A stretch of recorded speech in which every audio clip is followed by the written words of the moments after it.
The Lord. Melchizedek prayer ministries తరపున ప్రభు నామంలో ఆత్మీయ బిడ్డలకు అందరికీ కూడా హృదయపూర్వకమైన శుభాభివందనాలు. సర్వశక్తిమంతుడు, సర్వాధికారి, ఆది సంభూతుడైన, నిరంతరం స్తోత్రార్హుడైన మన ప్రభు కృప మనకు తోడై నడిపించునుగాక. ఆమేన్. మరి పరిశుద్ధ గ్రంథం నుంచి పూట కొన్ని చక్కటి మాటలు మనం చదువుకుందాం. కీర్తన గ్రంథము 17వ అధ్యాయం 9వ వచనం. ఒకడు తన కనుపాపను కాపాడుకున్నట్లు నన్ను కాపాడుము. ఆమేన్. దేవుని నామానికి మహిమ కలుగును గాక. ఒకడు తన కనుపాపను కాపాడుకున్నట్లు నన్ను కాపాడుము అని దావీదు సెలవిస్తూ ఉన్నాడండి. మరి మాటలు కూడా కొన్ని మాటలు మనం చదువుకుందాం. నన్ను లయపరచగోరు దుష్టులను పోగొట్టి కాపాడుము. నన్ను చుట్టుకొను నా ప్రాణ శత్రువుల చేత చిక్కకుండును. నీ రెక్కల క్రింద నన్ను దాచుము. ఎలాంటి శత్రువులండి? ప్రాణ శత్రువులు అంటే ప్రాణానికి ప్రాణం ఇచ్చినట్లుగానే ఉంటారు, కానీ శత్రుత్వం అనేది వాళ్ళల్లో ఎవరికి తెలియకుండా హృదయములో అది దాగబడి ఉంటుంది. కాబట్టి ప్రభు అంటాడు, హృదయ రహస్యములు ఎరిగిన వాడు మన దేవుడు, హృదయ తలంపులు ఎరిగిన వాడు మన దేవుడు. కాబట్టి ఇక్కడ నీ రెక్కల క్రింద నన్ను దాచుము. ఎందుకంటున్నాడంటే దుష్టులున్నారు, మరి ప్రాణ శత్రువులు ఉన్నారు. ప్రాణానికి ఎవరున్నారంటే శత్రువులు. దుష్టులకు పక్కున్నారు, శత్రువులకు పక్కున్నారు. కాబట్టి నా దేవుని బిడ్డలారా, ఇక్కడ దావీదు ఒకడు తన కనుపాపను కాపాడునట్లు నన్ను కాపాడుము. ఎవరి చేతిలో నుంచి? శత్రువుల చేతిలో నుంచి. ఎవరి చేతిలో నుంచి? దుష్టుడనే సాతానుడి చేతిలో నుంచి. అందుకే దావీదు మొదటి గ్రంథంలోనే రచించాడు, దుష్టుల ఆలోచన చొప్పున నడువక, పాపుల మార్గమున నిలవక, అపహాసకులు కూర్చున్న చోటన కూర్చుండక, యెహోవా ధర్మశాస్త్రమునందు ఆనందించుచు దివారాత్రములు దాన్ని ధ్యానించువాడు ధన్యుడు. అతడు నీటి కాలవల యూరన నాటబడిన వాడై ఆకువాడక తన కాలమందు ఫలమిచ్చు చెట్టువలే ఉండును. అతడు చేయనదంతయు సఫలమగును. ఆమేన్. ఎప్పుడైతే మనము దేవుని రెక్కల కింద దాచబడతామో, మనము ప్రతిదీ కూడా చేసేదంతా దేవుడు సఫలపరుస్తాడండి, ఆశీర్వదిస్తాడండి. నా దేవుని బిడ్డలారా, దుష్టులు కంట పడకుండా, పాపుల మార్గం నిలవకుండా దేవుడు తన రెక్కలతో మనల్ని కాపాడుతున్నాడు. అవునండి.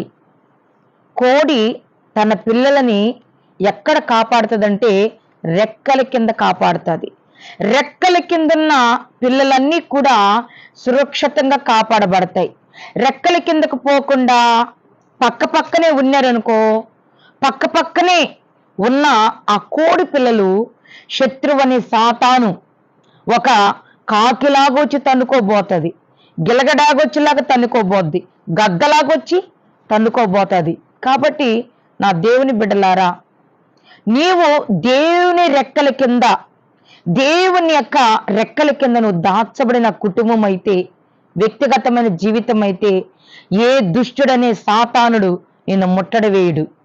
నా దేవుని బిడ్డలారా, రూతమ్మ, ఓర్ప వీళ్ళిద్దరు కూడా నయోమి కోడన్లండి. వీళ్ళిద్దరూ దేశము ఏదంటే మోయాబు దేశము. ఈ మోయాబు దేశములో నుంచి వీళ్ళిద్దరిని తన కుమారులకి ఇద్దరికి వివాహం చేసుకుంది. మోయాబు దేశం ఎలాంటిదంటే భయంకరమైన శపింపబడిన అనుభవం కలిగినది. మరి దేవుని బిడ్డలారా, ఈ యొక్క ఓర్ప ఎగిరి ముద్దు పెట్టుకొని తిరిగి తన మోయాబు శపించబడిన అనుభవములోకి వెళ్ళిపోయిందండి. రూతమ్మ హత్తుకుంది, ఓర్ప ముద్దు పెట్టుకుంది. ఒక్కొక్కరు దేవుని బిడ్డలారా ప్రార్థన చేయరు. ఇట్లా ఇట్లా ఇట్లా ఇట్లా అనుకొని ముద్దు పెట్టుకుని వెళ్ళిపోతా ఉంటారు. యోధ కపటమైన ముద్దు పెట్టాడు కాబట్టి ప్రభువుని పట్టించాడండి. అది కాదు.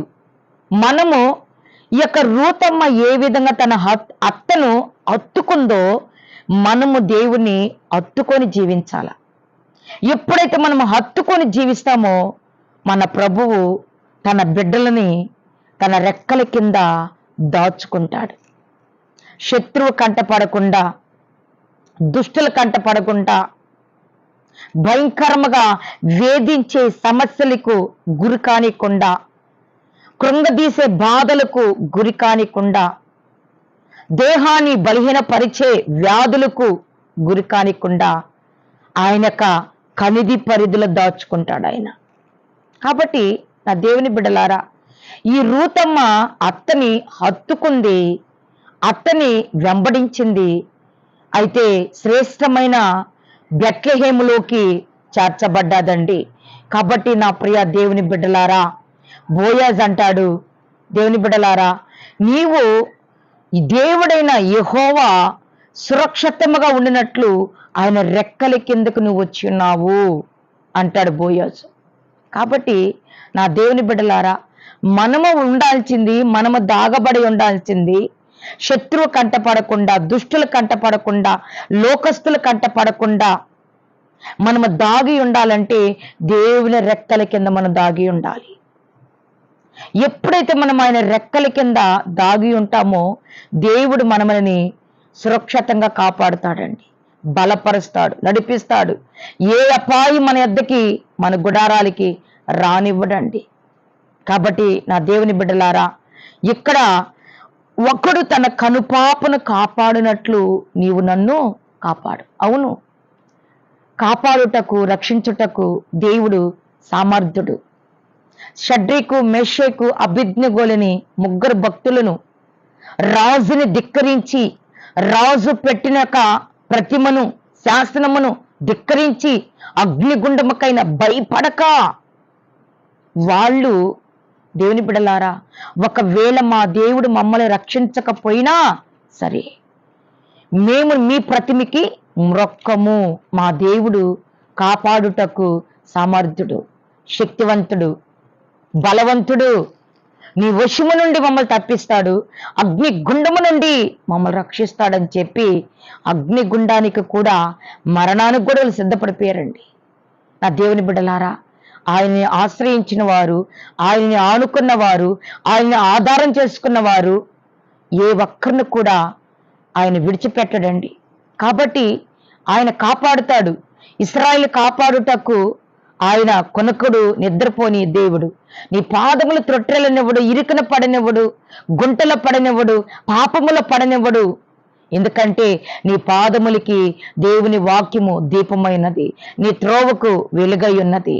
నువ్వు ప్రతి ప్రయత్నములో, ప్రతి విషయములో, నువ్వు పోరాడే ప్రతి పోరాటములో నా దేవుని కృప నీకు తోడై ఉన్నది, మీకు తోడై ఉన్నది. మీ పిల్లలకి, మీ కుటుంబాలకి, మీ భర్తలకి, మీ భార్యలకి, నా ఆత్మీయ బిడ్డలందరికీ కూడా దేవుడు తోడై ఉన్నాడండి. అవునండి, దేవుని కాపుదల, దేవుని యొక్క సన్నిధి, భద్రత మనకి ఎప్పుడైతే ఉంటుందో ఏ యొక్క శాపం, అపాయం మనకు దరిచేరదండి.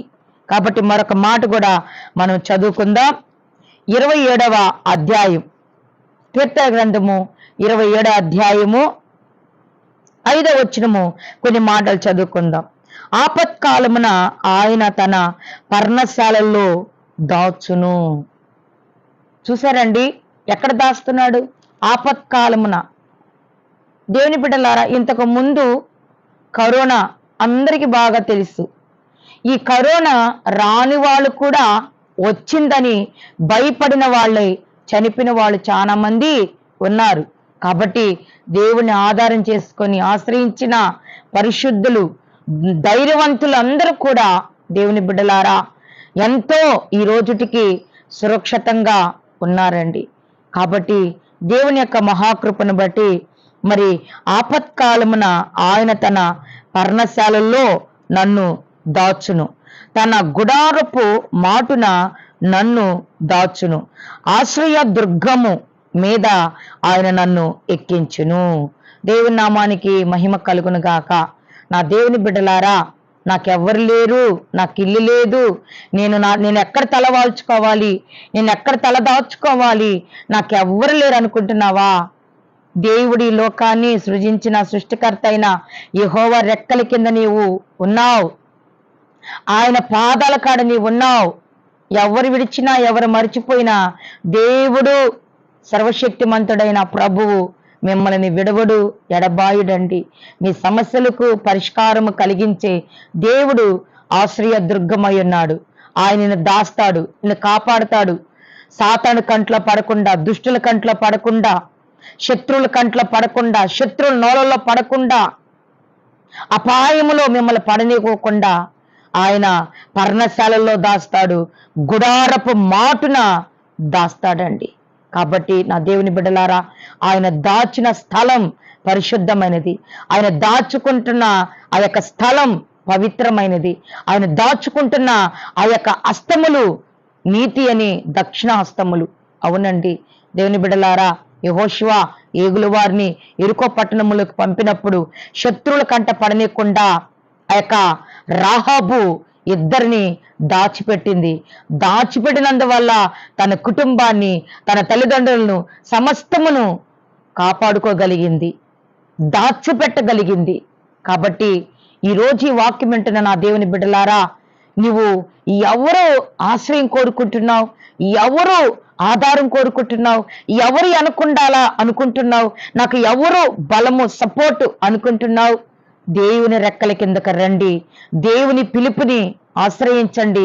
దేవుని వాక్యమును అంగీకరించండి. దేవుడు ఏ అపాయం మీ దరికి రానివ్వకుండా సురక్షితమైన రెక్కల క్రింద మిమ్మల్ని దాచునుగాక. ఆమేన్. దేవుడి వాక్యమును ఆశీర్వదించునుగాక. Praise the Lord. ప్రార్థన చేసుకుందాం. కృపా సత్య సంపూర్ణమైన తండ్రి, పరిశుద్ధుడైన ప్రభువా, నీకు వందనాలు, స్తోత్రాలయ్యా. ఈ వాక్యం వింటున్న, అనుదిన వాక్యం వింటున్న ప్రతి కుటుంబాన్ని ఆశీర్వదించండి, దీవించండి. ఏ అపాయములో ఉన్నారో, ఎలాంటి శోధనలో ఉన్నారో, ఎలాంటి ఆర్థికములో కష్టములో ఉన్నారో తండ్రి, ఎలాంటి శత్రువులకి భయపడి ఉన్నారో, రోగానికి భయపడి ఉన్నారో దేవా, నీ రెక్కల కింద దాచండి.